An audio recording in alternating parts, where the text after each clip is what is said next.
just read about the Mabul, how Hashem had destroyed the world with the great flood, and he had made a covenant with existence that he will never destroy the world again with water. Seemingly, although the covenant was with water, he's not going to destroy the world.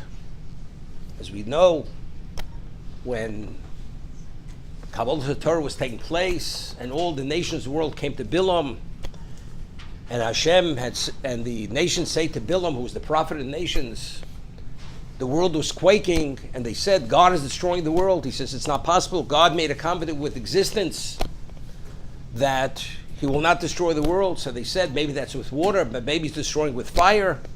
He says, you fools, don't you realize? Hashem owes labayitein. God is giving his power to the Jewish people, and they concluded, Hashem yivarach samo v'shalom. But simply, God made a covenant, he will not destroy existence. Yet we read, the Torah tells us, Asor doros mi Odom ad Noach. There were 10 generations from Odom ad Noach, lo dia kam ercha paim lefonov, to inform us to what degree God was patient and how much rachmanis he had. Shekol hadoros machisin uvoyin. They all were angering and enraging God continuously. Achevi aleim es hamabel, me'hamabel, till he brought upon them the floodwaters, destroyed them. Asor doros mi Noach ad Avram. There were 10 generations from Noach to Avram. Lo dia kama ercha paim lefonov. The same thing.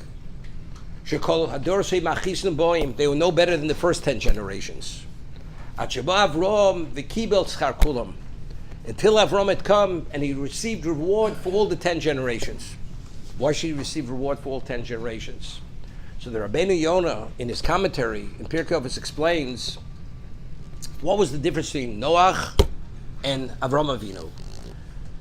Noach, although the people failed, and Noach didn't save the generation, but Noach wasn't great enough to accomplish and to bring a level of perfection to existence which these 10 generations were meant to bring. And because they did not sufficiently establish a representation of good during this period of time, Hashem destroyed the world. Avram Avinu was so great that he had compensated for what they had, for the void, for what was lacking. And that's why Avram kibel schar keneget kulam. He received reward, the equivalent of all 10 generations, because the slack that they had created, the void, the vacuum they had created, he had filled in that void. Seemingly, it seems to be, if Avram Avinu wouldn't have, Hashem would have destroyed the world. But Hashem said he will not destroy the world. But it seems to be he had to accomplish this. Then the Mishnah tells Pirkei Avos, Hasor and Nisyonis Nisnasa Avram Avinu v'amad bekulam. Avram was able to withstand the 10 tests which God put him to.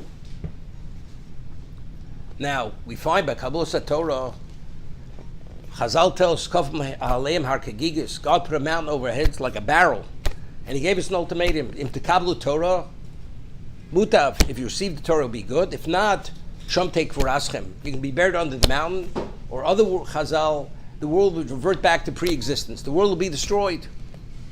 But God made a covenant with existence. He's not going to destroy the world. The question is not a question, because what was the objective of creation? The objective of creation was that there should be a Torah and there should be a people who have relevance to that Torah. What happens if there's no such people? Because they choose, they're not interested. If that's the case, the objective of creation cannot be met. There's no value in creation. Creation only exists to be the setting for the fulfillment of the Torah. But if there's no people to fulfill the Torah, God says, I have no interest in this creation. So it's not he's destroying the world, he's destroying it because the people failed. Because it has no purpose, it has no value. Avram Avinu, he's the founding father of Klal Yisrael. But why is the founding father of Klal Yisrael? Because he was able to withstand the 10 tests. Only because Avram Avinu was kibel schar keneget kulam. Because Avram in his lifetime, he established himself as the person who was qualified to be the founding father of Klal Yisrael. That's the reason. So if he wouldn't have succeeded, what would have been? There wouldn't have been a Klal Yisrael. There wouldn't have been a Klal Yisrael. We're holding the equivalent of Maimer Har Sinai, where God gave us the ultimatum. Either accept the Torah or the world reverts back to pre-existence. Because again, the world has no value.